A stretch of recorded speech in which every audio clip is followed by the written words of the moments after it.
You are watching Rarely Reserved, a Star Wars Shatterpoint podcast with some event coverage. I am Charles, also known as Omnus, and I am here with Droid Queen Sin herself. What's going on? I just played my first tournament in a while, and also my first games of Shatterpoint and even longer, so feeling pretty good, but just excited to talk about things. With models that you had never played before as well, which is always the best event when you're like just coming back in, warming up by trying new shit and like throwing myself to the wolves with a bunch of fantastic players, all wonderful people. But it's respect. That is the Omnus way. That is how I get back into games, is just like right straight into the garbage chute. But let's talk puck to start things off. And so this puck is inspired by Poos. So Poos had said that his favorite pucks were kind of the personal part of it. Not us just talking about the characters in a general way, but like what they kind of meant to us and how, whatever, all the feels. And so I thought I would tell one of my favorite Star Wars stories from a kid. And so the character that's actually on the puck is not a named character, is the Death Star Gunners in Return of the Jedi. The GIF that I sent you when you asked about the puck, that GIF was very intentional. But before I tell my story, I wanted to kick it over to you. Is that a scene that you think is cool? Does it stick in your memory at all? Like the Return of the Jedi, the Gunners with the weird, like, extendy face masks and the green laser beams blasting behind them. Does that stick out in your memory, or you're like, Omnus, what the fuck are you talking about?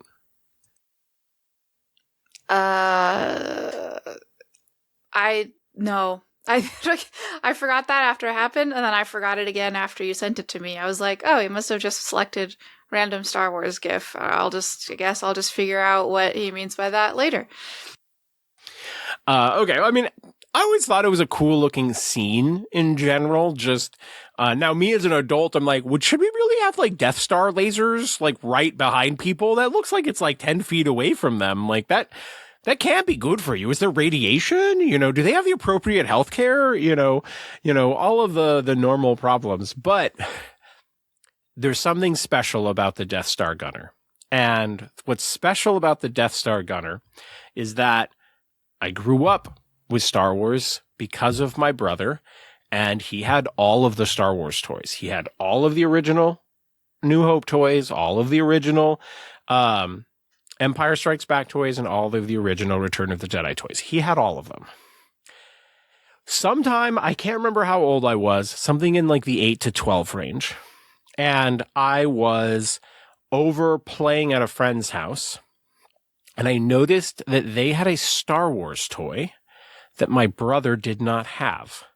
Now, it wasn't in like great condition, but it wasn't in awful condition either. We definitely had played with it outside, but I saw that it was a Star Wars. It was the same size as the other figures, right? It didn't seem like it was like from a totally different set or anything. And it was a Death Star Gunner, and he didn't have that. And so I traded for it and went home and gave him the Star Wars toy. And I thought I was so cool because I was giving my brother a Star Wars toy that he didn't have. Honestly, it might have been in worse condition than what I remember. I know that like part of the sticker for like the visor was like ripped off, but it wasn't like ravaged. But it had definitely been played with outside. Do you have any thoughts on my story before we get into the second half? I need to know the second half. What does your brother say about the toy? So my brother accepted the toy. It went with him when he moved. And so it got as far as Seattle. But when I moved up, there was a point where I asked him about it, and he looked a little depressed. And so he confessed to the situation. And so what had happened was, he was getting more into Star Wars collectibles at a certain point, because this was after, when I moved to Seattle, it was after A Phantom Menace, but it was before Attack of the Clones, because I was living with my brother at the time when Attack of the Clones came out, and we went and saw the movie together. But like in that span of time, like post Phantom Menace, before Attack of the Clones, Star Wars collectibles were like kind of blowing up a little bit. And the internet was starting to, form for like organizing collectibles, selling collectibles. eBay was huge at the time. And so he was like buying and selling some stuff, if he had a piece where he wanted to get one, or like, he had lost like Obi's robe or shit like that. He was like, acquiring the stuff that he was missing, that sort of thing.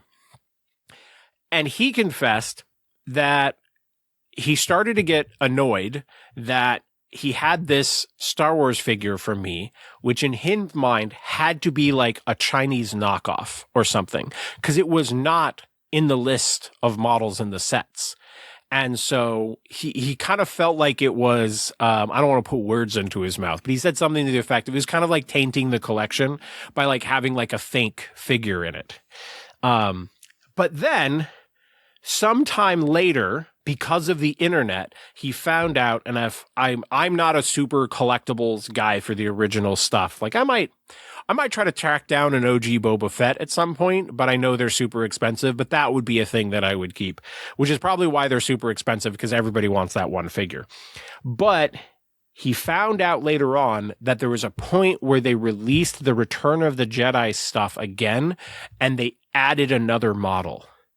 And so they added the Death Star gunner. So it was an official like George Lucas model, and he just didn't know about like the next wave or whatever. And because he was going by the backs of all of the original toys. So then he needed to track one down. And so he still had to buy one. And he confesses that he would have bought like a good condition one either way, but he definitely regretted getting rid of the one that I traded for him. But I just thought it would be fun to share this, and like Poos was talking about how this stuff feels to us. And so that's what I think of when I see that scene every single time, or if I see a GIF with the Death Star gunners, that's the memory that I associate it with. That is so sweet. I love that. I'm trying to imagine like Tiny you being like, a little bit of me thought you were going to be like, and then I stole it. So you're like, I traded for it. I was like, oh, right. Not everyone's a menace to society. No, that's really sweet. Like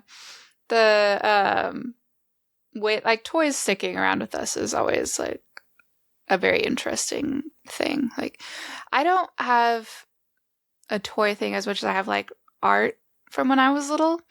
So I totally get that. But that's super sweet. I was so confused by that GIF. But now it makes sense. Now I'm on my mind. I'm like, okay, now when I see that scene, instead of feeling the same thing of like, wow, that laser's real close to that guy's head, I'm going to think, aw, tiny Omnus trading toys in the backyard. That's so cute. Just right now, I realized that I should get a figure for him for Christmas of the Death Star gunner, because I know he remembers this. There is zero chance he would forget it. And as soon as he opened the thing, I should see what it would cost me to get a Death Star gunner, and so that he could have a new one from me. And yeah, I need if they're not crazy expensive, then I think I should do that, as I think that would be I think he would think that was pretty cool. Yes, you need to do that, because then he can close the emotional loop in his heart of, now I have a gunner, but it's not the one that my brother traded for and gave to me. So you can it's decades later, you can fix it. It can become whole again. Oh, so sweet. Oh my God. What if one of our listeners was a Star Wars collectible nerd, and they had an extra of a Death Star gunner, so I could trade for it from one of our listeners, so I could have traded for another one? That would be amazing. I don't know if we have anyone that's into like the old collectibles, but actually, if you're listening and you do have one, and you are willing to part with it, let's talk. But should we move on to what we've been up to? It's gonna make me follow up that story with whatever I've been up to. Sure, yeah, let's do it. Okay. Well, since obviously we were at the tournament, we will talk about that in the main topic. But any hobby stuff that you want to share? I knew you were painting as preparation for the tournament. Anything on the hobby side that you want to talk about before we get into the main topic? Yes, I was hoping that with the time that I had, I could finish the whole team. There's no way I could finish like 2, so I was doing the I had my Obi Kiadi team, which I didn't end up anyway. So I didn't need to paint 2, so I just had the 2 squads I needed to do. I only ended up getting to paint the Handmaiden one.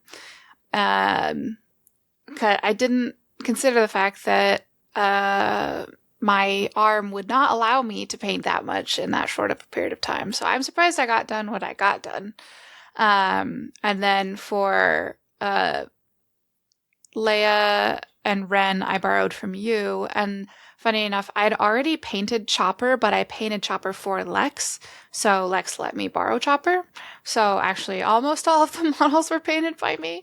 So that was kind of funny, but it was very kind of the 2 of you to let me borrow them. But my Handmaiden box, I did or Padme box, I did weird color scheme, but I like it so much. I think that might be like the way I do any of the stuff that isn't for a specific thing. It might just be that green, orange, purple. I think it's very intriguing to look at. So it looks especially good on the Handmaidens and Sabe. So I don't think Amidala looks bad, but I don't think that it pops as much on her, at least the way it did it. Doesn't pop as much on her as it does on the other 3.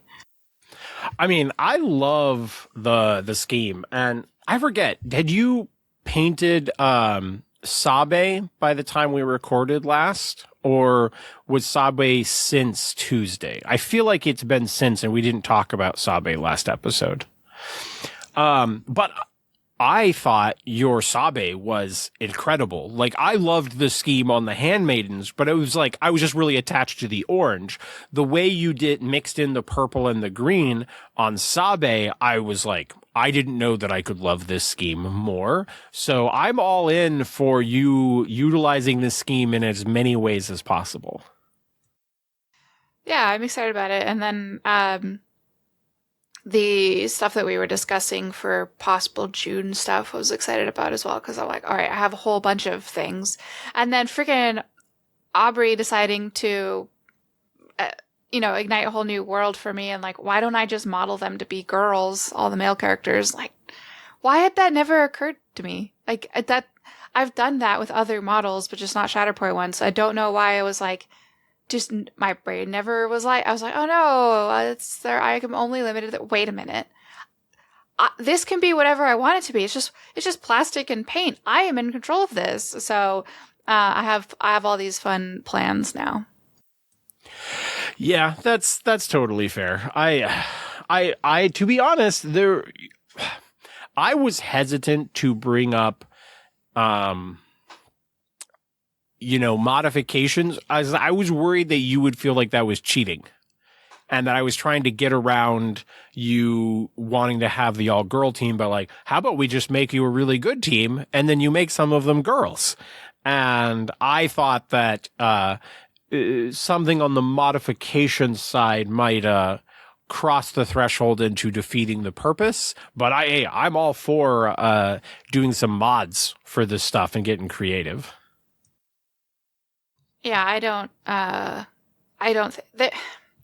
think that if it was already very balanced in the set between, guys and gals, I would feel more like it was cheating, but it's really not. So it feels less like it's cheating and more like it's evening the odds.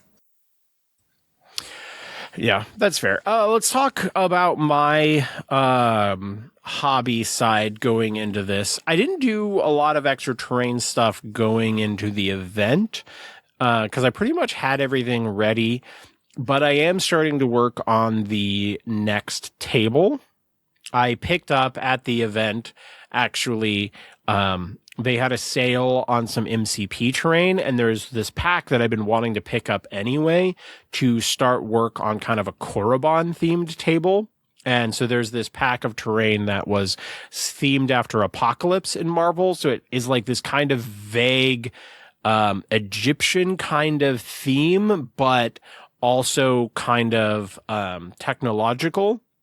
And I thought painted the right way, it would work really well for a Sith temple. So I'm getting pretty hyped about working on that. I already have some rock faces, and I've been starting to dojo a little bit of how I could kind of maybe modify some core set style terrain, but maybe add partial rock faces and stuff to some of the terrain that kind of shakes up like how much stuff can stand, have some of the pieces like embedded in rock, maybe modify some of the pieces.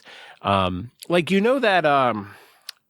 piece of terrain that's kind of, I want to say it's like a power module or something, but it has that L-shaped area that you can stand on, and it has like the console sticking out of the top.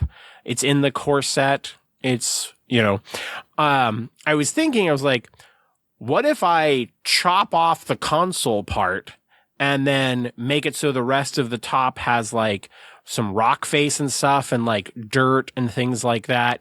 And then, so there's more standing area, and it would look a little bit different, and then take that piece that I like Dremel off the top or whatever, and like maybe turn it into some sort of like rubble piece as well, and like embed that in rock. And so I don't know. I'm in a dojo state for terrain, and kind of figuring out what I want this next table to be like to round out and put me at 6 tables potentially for before we get to Evergreen or other events. And well, before I say the next thing, did you have any comments on the terrain? Not beyond, I also just got a bunch of new terrain that I got from someone at Mox, so I probably will paint it differently too, so we'll have to think about some other ways, other new tables. Well, because you basically have 2 tables of terrain that all look similar. One thing, because we were kind of started to like talk about a potential 3-person team event, it would be interesting if you had 3 tables of terrain that all went together, and potentially so that you could design it and keep it in mind. You're like, all right, I want the tables to feel a little bit different, but it's going to look like 3 mats that are all kind of part of the same environment. Could be a thing that you go for if you wanted to. And it would give you like a lot of ability to modify. You're like, oh, I'm bringing 1 table.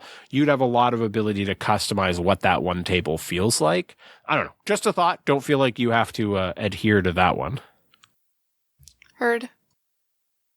All right. The other thing was I picked up another box of the Legion objective kit, which just has like some weird boxes and consoles and things like that. And the more I look at it, the more I'm like, yes, this is going to go on my Shatterpoint bases. But I just haven't figured out what I want to use them for yet. If there's something that I already have that I want to add something to, like Mando is one of my favorite figures, so I'm kind of looking at the stuff. I'm like, do I want to put something else on his base and just like spice it up just a little bit? And so that's something I'm excited to work on as well. But I think we're ready to get into the main episode. The main topic. But do you want to talk, before we get into the actual event, do you want to talk anything about your preparation, getting ready for the tournament, from figuring out what you're going to play, or psyching yourself up after, or psyching yourself down, depending on how it goes as you're preparing for an event with the world champion and Ryan and Dylan and Poos? Because I didn't know I'd get to come till very late in the game, like 10 days prior or something, and I hadn't been playing hardly, at all, really, because of everything, because of the horrors TM. And so when it eventually was like 10 days prior, I was like, oh, I do get to come. I took a look at who was signed up, and I was like, oh, okay. So I will go 0-4. Got it. So at that point, I decided I'm not here. This isn't going to be a competitive time for me anyway. So I might as well just do something fun. Because I could have just brought, I could have cheated and talked to you or anyone else really about like what kind of competitive thing can I bring, and then just like assemble it and then spend hours like watching videos about how to play it better and try to blah blah blah. But that's A, not a me thing to do. B, wouldn't have gone very well, and C, just would have been a waste of time against some of the best players around. So instead I decided to do something super fun and weird and do the ladies and chopper list. So spoiler alert, it wasn't very good, but it was fun to paint and try to figure out on the fly. Getting ready for the tournament was mostly just spent trying to paint. I did give up at like midnight the night before. I think I was like partway through painting Sabine and Leia, and I was like, I'm not going to pull an all-nighter before this tournament to finish painting these two. I don't even know that I would finish, even if I tried.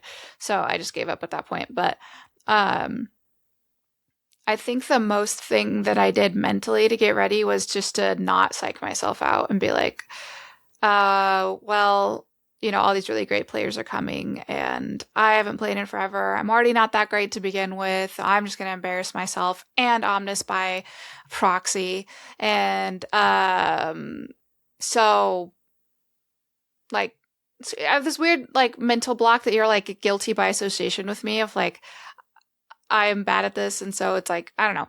I know it's not a real thing, but, or I don't know, maybe it is, but it's not a real thing. Okay. Well, it was mostly just not because the insidious thought did cross my brain of like, I could just say that I can't and have to work because it was already hard. It was kind of hard to get out of work. So it would be easy to be like, oh no, I can't work, and just like weasel my way out of it or whatever. But so it was mostly just not listening to the like crappy part of my brain that's like, you're not good at this, so you just shouldn't do it. Yeah, first off, you have never and probably will never embarrass me in any way, shape, or form. So please do not worry about. But I also get it because I could feel the same way. I think you're a way better painter than me. So there are certainly times where I'm like, I hope amateur Omnus painting doesn't embarrass Sin. So, but the main thing is like, we have to get in games is how we get better and how we like figure out what we want to play and what kind of stuff we want to play. And sometimes playing against really good people is the way to do it. And the plus side is, the whole crew that we had out are they're all really great players and they're really fucking nice. And so I would much rather play against a really good player who's going to dumpster me than that, like maybe like slightly above average person, but like they're like ready to prove themselves and they're kind of a dick about it. Like we got to meet Scott at the event. I had only like done an interview with him. And so I'd never like seen him actually play a game in person or played against him. And he just fit right the fuck in and was like just in the same vibe of like, hey, we want to be as clean and methodical and tactical as we can, but we want to be like a really good person throughout the whole game that our opponents would like to play another game with. And so like that's a significant part of it as well.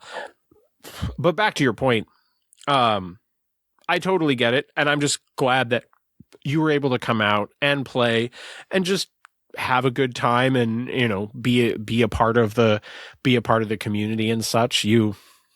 As long as you're having fun, then I'm good. So don't worry about me. Well, that's good. But I think the end result of me coming was mostly like realizing that like, you know, you're gonna be there, and the other people that I knew that were coming, I was like, I've either played against them before or played against them many times, and they're like so chill and fine, and I would probably learn a lot from them anyway, and there was, so I wasn't worried about playing against anyone that I knew, you know, those like Ryan knows I need to be coached half. You were worried about Poos. Be honest. Poos is scary. The boogeyman arrives. I didn't even end up playing him. No, I wasn't. Baba Yaga. No, it was just like a little bit. It was like I don't want to embarrass myself or you, and then a little bit of it was like I don't want to, you know, just get crushed by someone who's going to feel haughty about it after. Like I don't know, that never feels good. But I ended up being like, all right, it's fine, because like the people I play against frequently, I know they're chill, and I know that a lot of them aren't going to tolerate someone treating me poorly. So I kind of just trusted that you guys, if you were like, that tournament hall at Mox is not a like, or the minis tournament room is not very big, so it's not like someone wouldn't overhear if someone was being mean to me.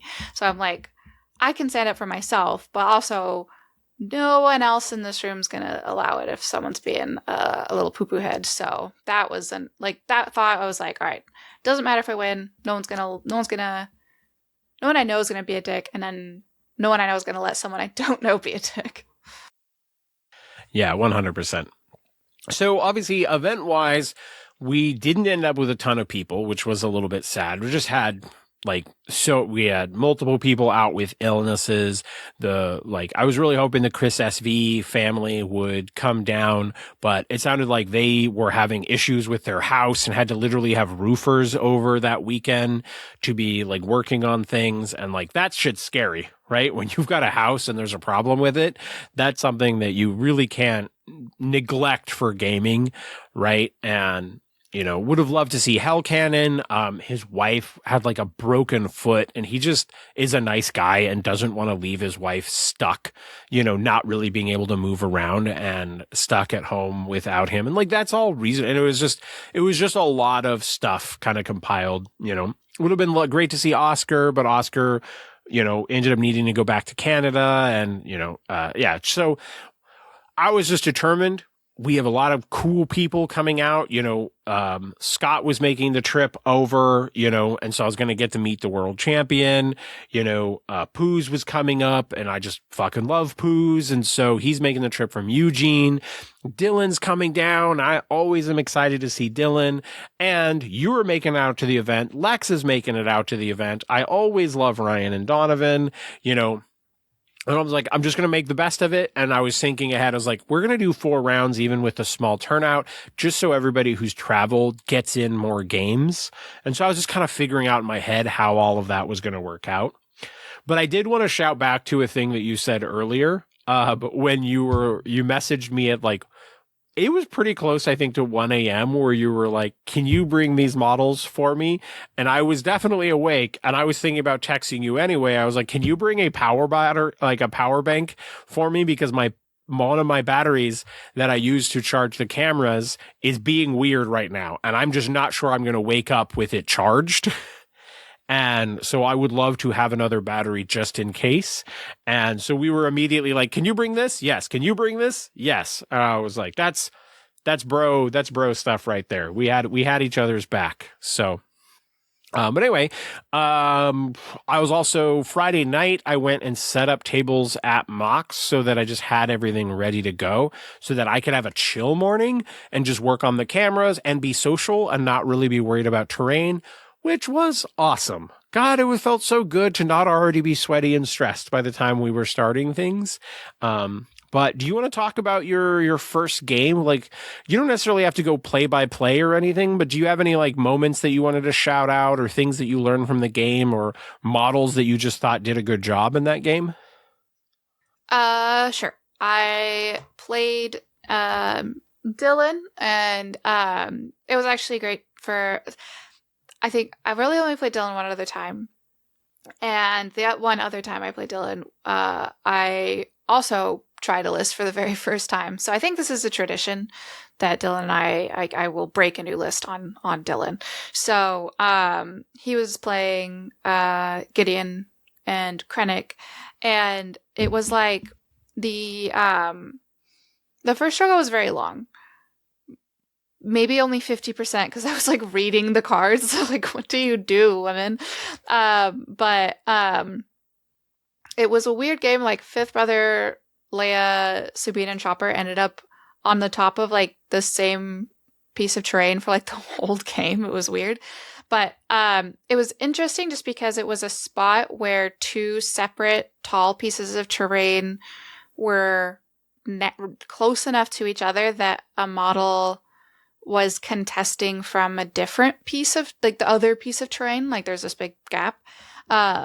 So that was pretty interesting. I guess I hadn't really ever considered like it was very Star Warsy though, I think, because we were meleeing each other from across, you know, a big gap.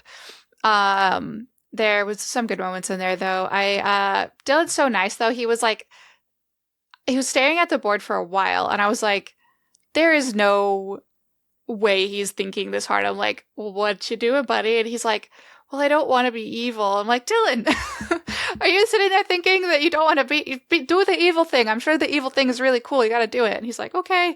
And it ended up being really cool because he had fifth brother like jump off of the big thing because he had pushed Leia down the turn prior, just bop Leia for the kill, jump right back up and secure the point. And that was really cool. Like, always do the evil thing, Dylan, especially if the evil thing is very cool and in character. So but yeah, it was a good game. I think I keep learning that Gideon is very good. At least he was very relevant the whole time. Like every time Dylan was rolling dice, he'd be like, and this many dice because of Gideon. And I'm like, why? Stop it. No. And I wounded Gideon, but at what cost? Because immediately Vader came in, put boot to ass on the handmaidens, and I was like, well, I just fed them to that guy. That was not smart.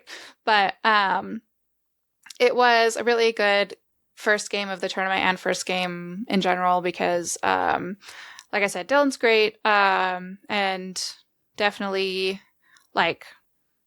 was helping me through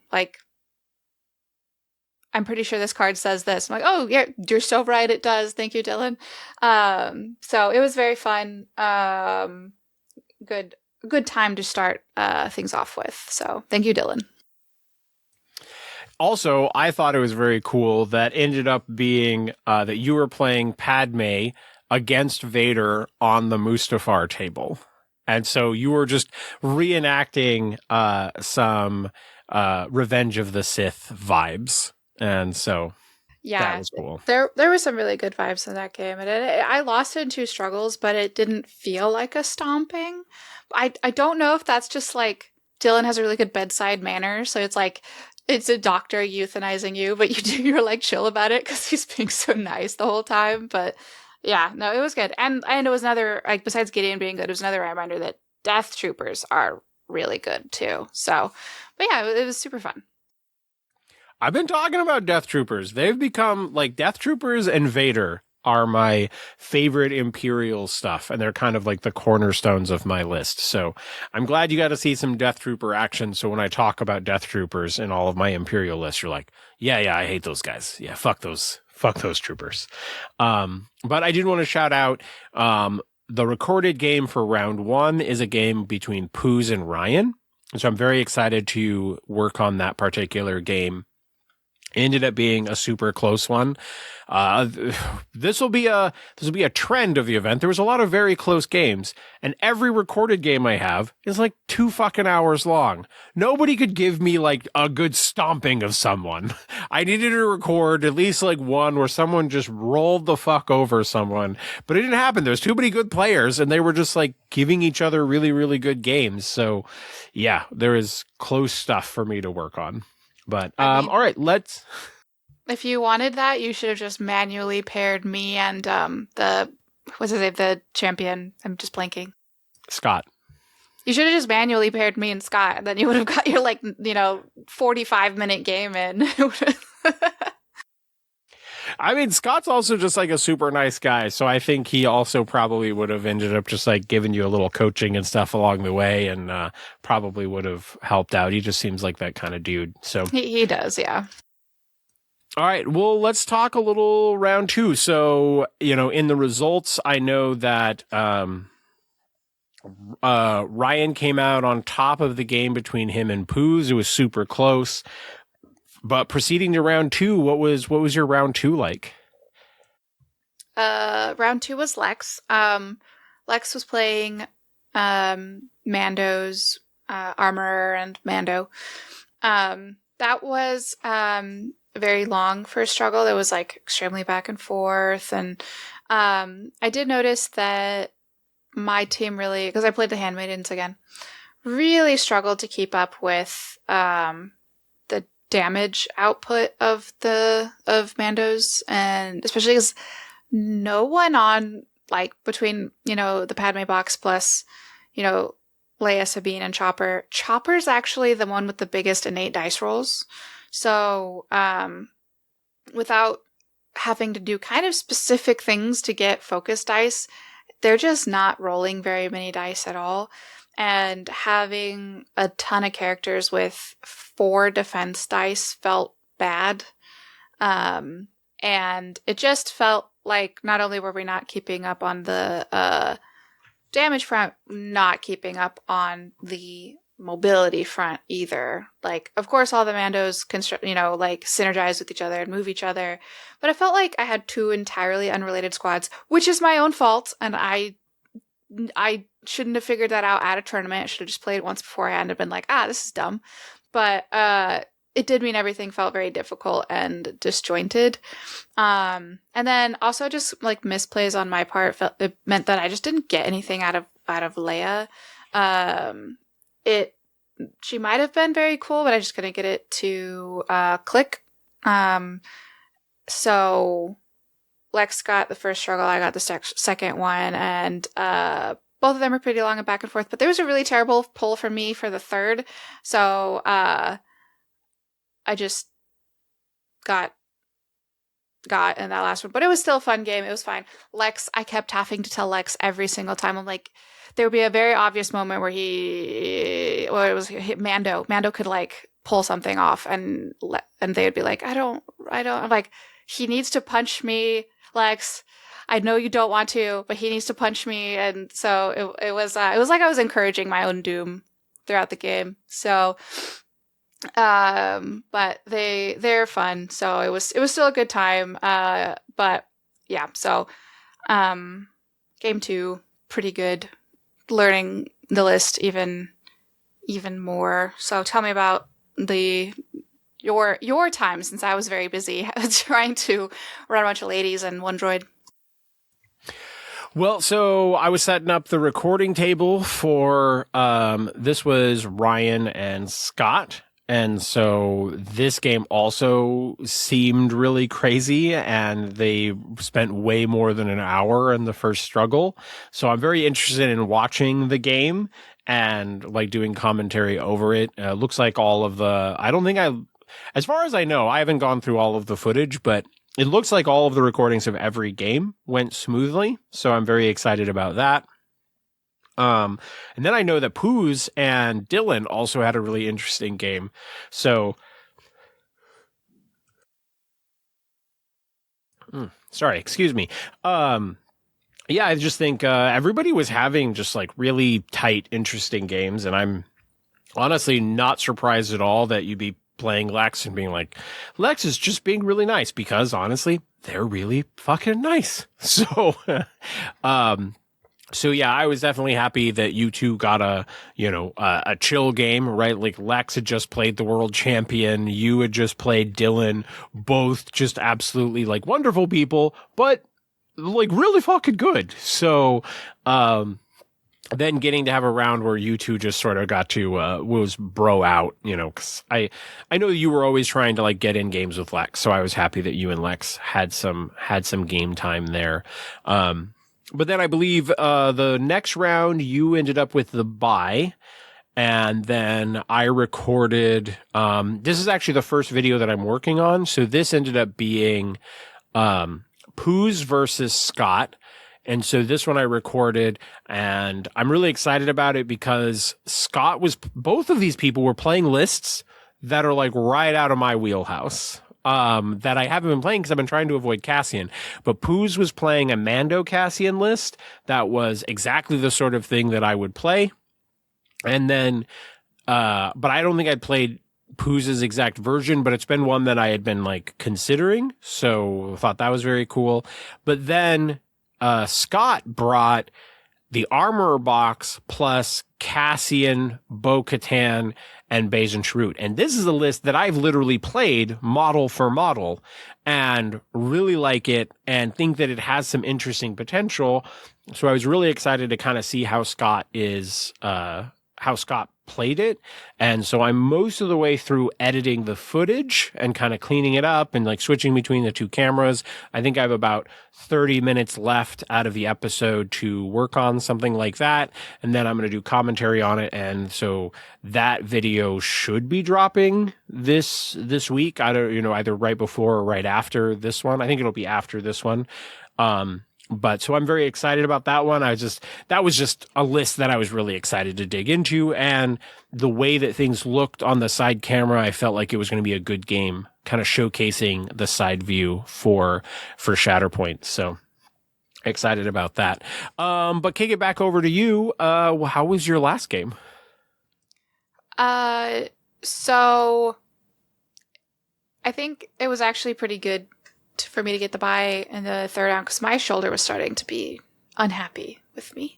So getting a break was good. And also it kind of weirdly gave me the chance to just say that I played my OB Kiati list, but not have to. Not that I didn't want to, but I think I was running into a stamina issue of like going from no game to like all game. I did need like a mental break too. And so I'm like, all right, I'm only playing 3 games today. So I think in the last one, even though I could just like retreat back to the safety zone of OB Kiati, I'll just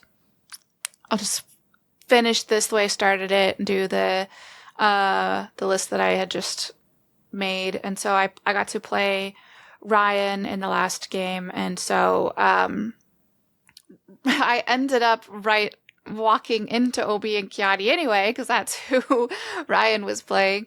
So I was a little happy with not the mirror. So, but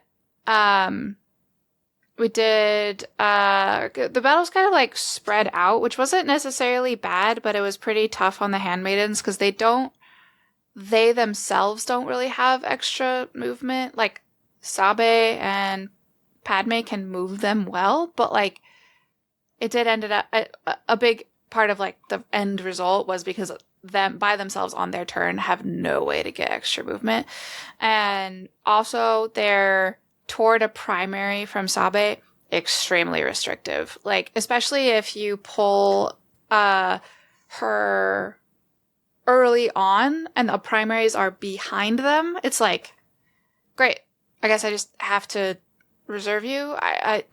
So that felt bad. Just kind of needlessly restrictive on. Can I hop in for a second? Oh, I just wanted to say, because Chewie has the same thing. And so I just wanted to say, like, you're absolutely right that if you deploy them normally, that you can end up in a spot where you get stuck behind. And so it might be a thing where you consider if you keep playing that list, deploy Sabe kind of next to the primary. so they can go towards, but like heading towards stuff. That dash is potentially better. And so you just have them kind of like basically on the deployment line next to the primary could be a thing if you keep kind of messing around with that.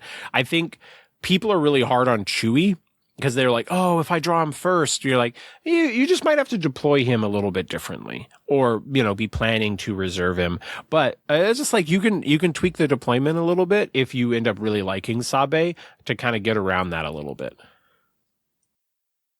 Yeah, well, especially on them, it just feels restrictive on a unit that is below the power curve in like most of the ways. Because I felt like just in every way they were slightly behind another unit, like damage dice or movement or defense or expertise.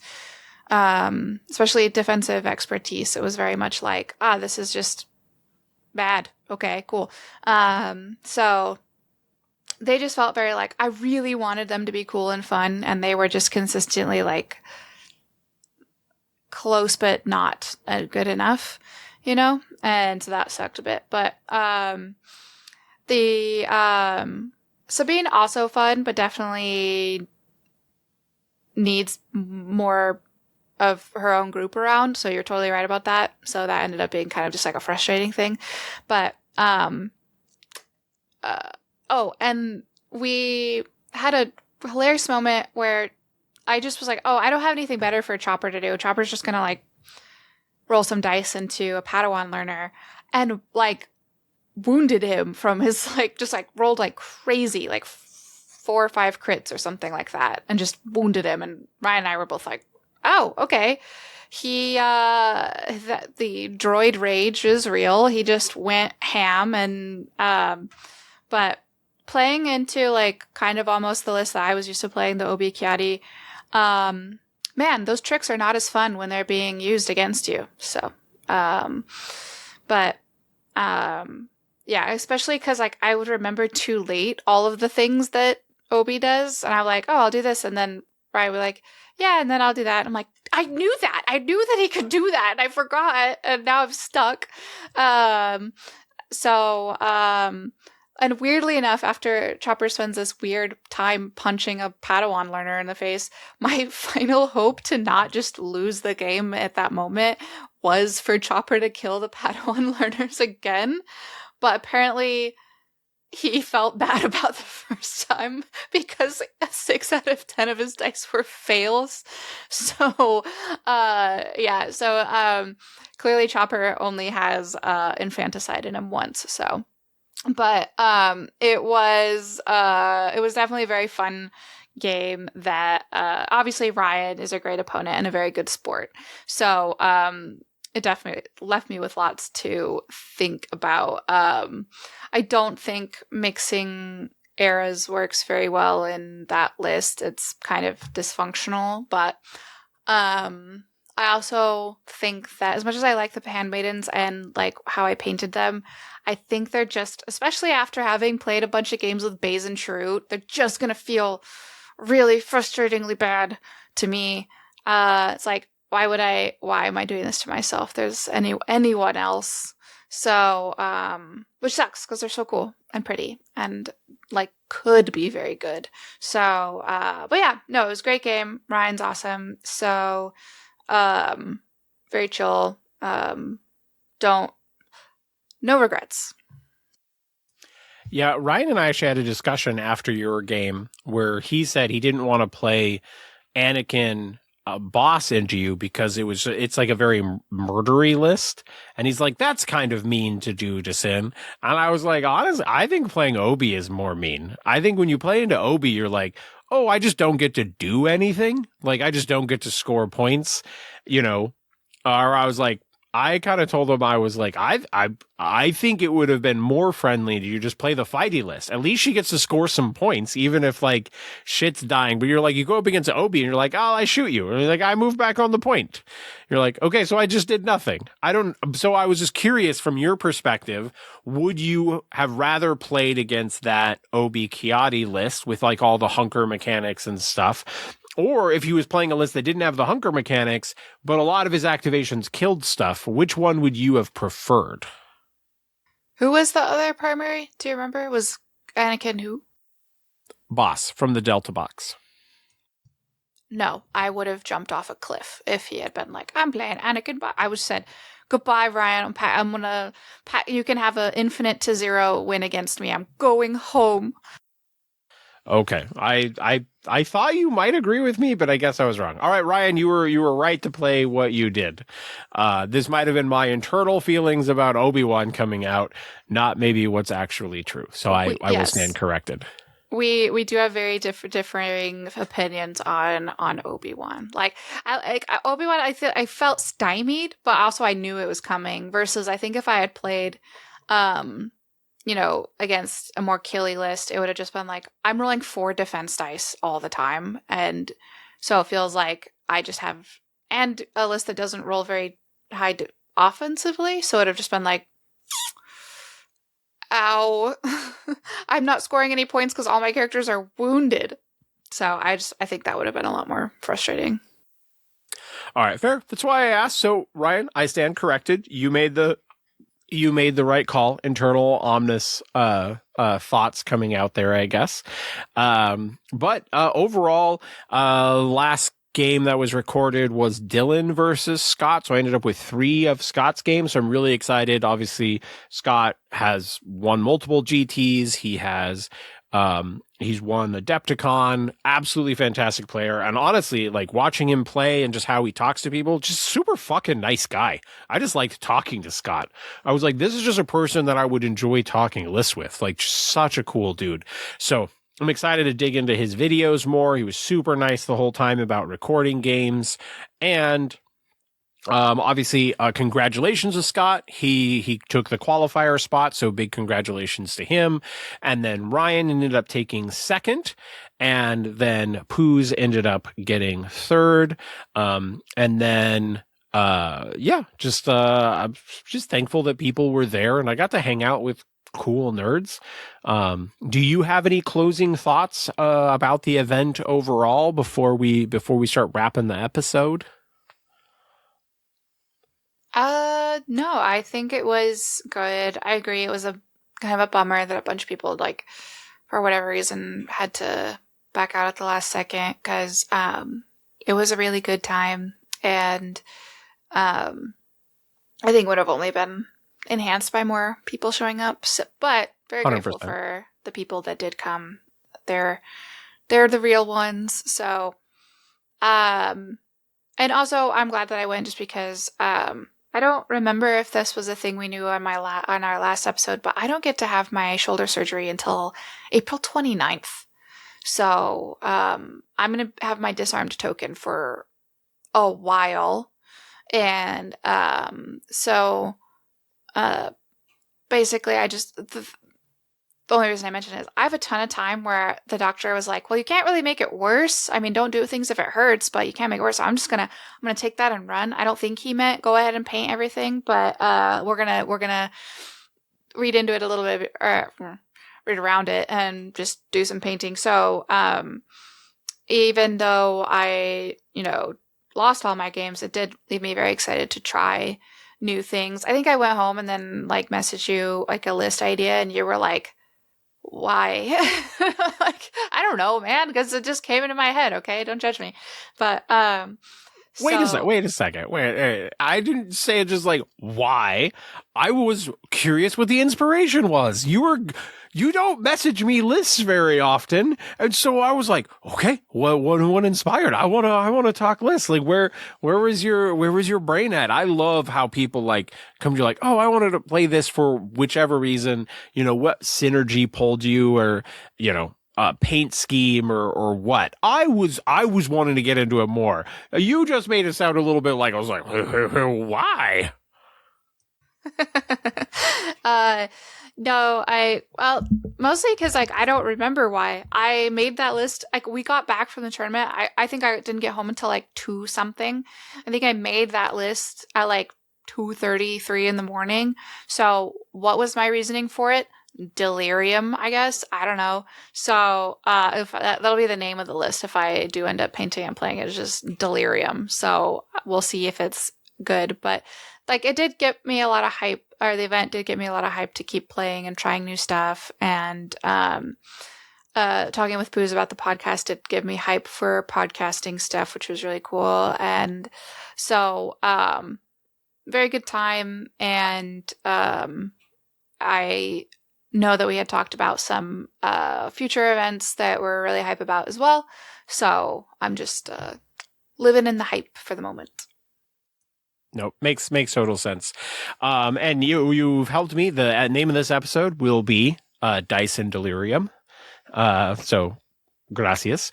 But I think we can probably close things out there. Thank you to everyone who came out for the event. Thank you to Mox for allowing me to run an event.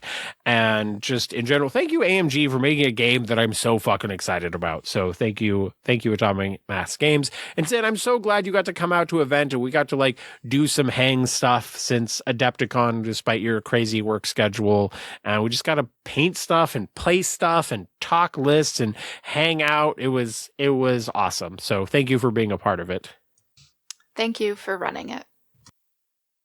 I try. Well, we will close things out there. We will come back to the Death Star Gunner, who I'm quite confident is commonly reserved because he fears for his life from the Emperor. If the Emperor has a planet-killing weapon, I do not imagine that the Death Star Gunner is a guy who speaks his mind in corporate meetings. He is definitely the guy who is like, yes, Emperor, we should absolutely blow up a planet. I agree with you. Could it not be my home planet? Excellent. Great. On board. I don't know that he hears any of the meetings after all the laser sounds right next to his head.